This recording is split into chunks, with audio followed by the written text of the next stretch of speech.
motions were so lazy and slow that they served to fill up the mind with the sensation of dreamy rest. Ruth and Mr. Bellingham plunged through the broken ground to regain the road near the wayside inn. Hand in hand, now pricked by the far-spreading gorse, now ankle-deep in sand, now pressing the soft, thick heath which should make so brave an autumn show, and now over wild thyme and other fragrant herbs, they made their way, with many a merry laugh. Once on the road, at the summit, Ruth stood silent in breathless delight at the view before her. The hill fell suddenly down into the plain, extending for a dozen miles or more. There was a clump of dark Scotch firs close to them, which cut clear against the western sky, and threw back the nearest levels into distance. The plain below them was richly wooded, and was tinted by the young tender hues of the earliest summer, for all the trees of the woods had donned their leaves, except the cautious ash, which here and there gave a soft, pleasant greyness to the landscape. Far away in the champaign were spires and towers and stacks of chimneys belonging to some distant hidden farmhouse, which were traced downwards through the golden air by the thin columns of blue smoke sent up from the evening fires.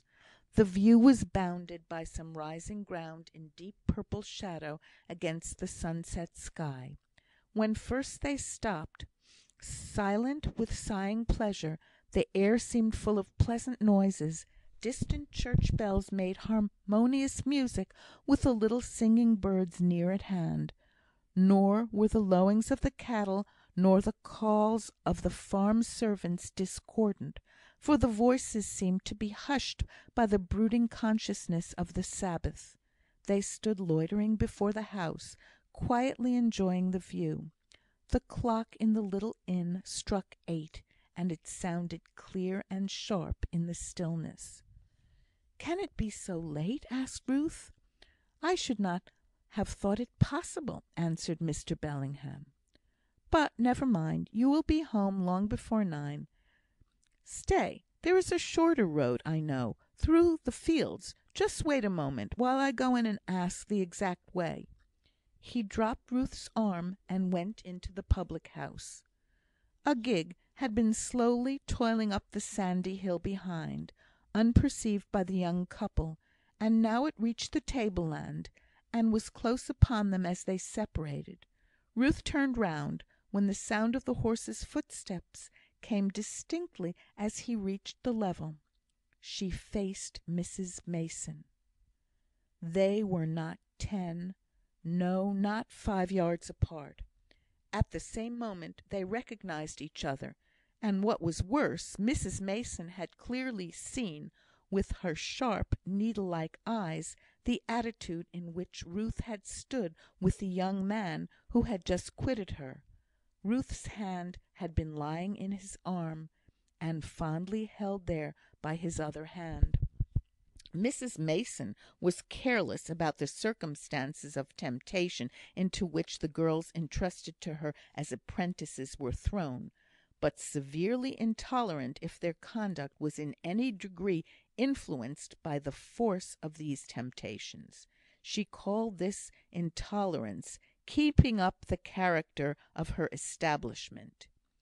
It would have been a better and more Christian thing if she had kept up the character of her girls by tender vigilance and maternal care. This evening, too, she was in an irritated state of temper.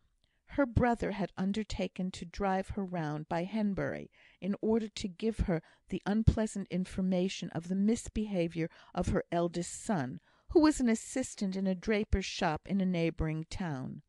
She was full of indignation against want of steadiness, though not willing to direct her indignation against the right object, her ne'er-do-well darling.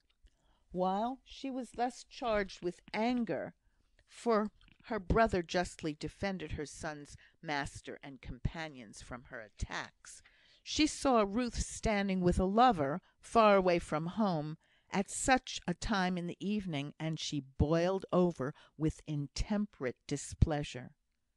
"Come here directly, Miss Hilton!" she exclaimed sharply.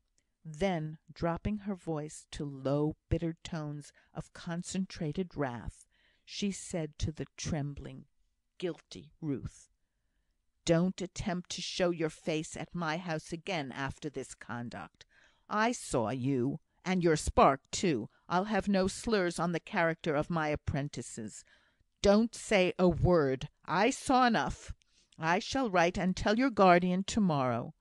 The horse started away, for he was impatient to be off, and Ruth was left standing there, stony, sick, and pale, as if the lightning had torn up the ground beneath her feet.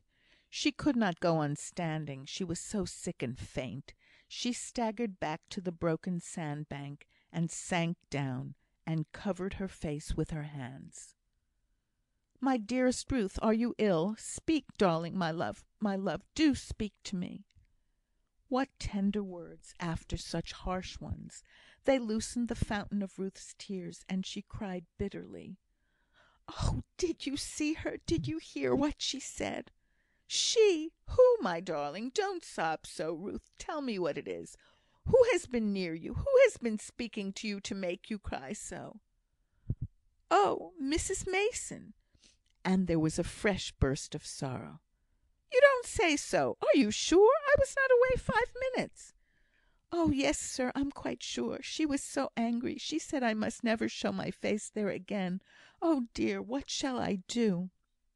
It seemed to the poor child as if Mrs Mason's words were irrevocable, and that, being so, she was shut out from every house. She saw how much she had done that was deserving of blame, now when it was too late to undo it.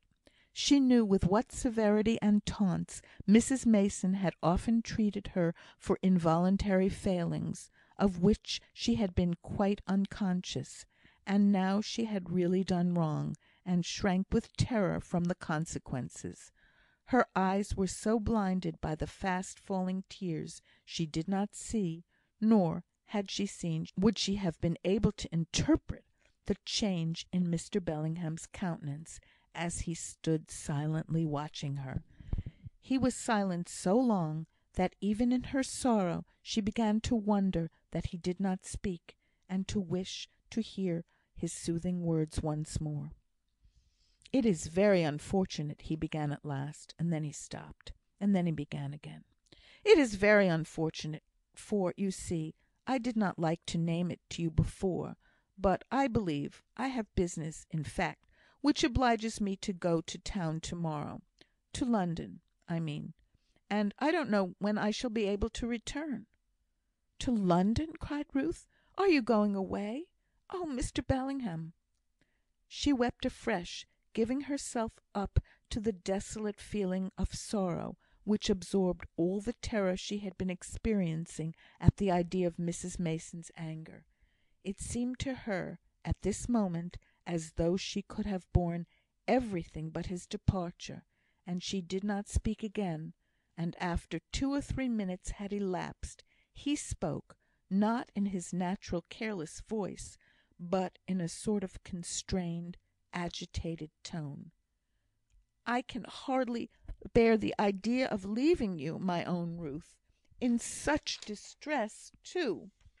For where can you go? I do not know at all. From all you have told me of Mrs Mason, I don't think she is likely to mitigate her severity in your case." No answer, but tears quietly, incessantly flowing. Mrs Mason's displeasure seemed a distant thing.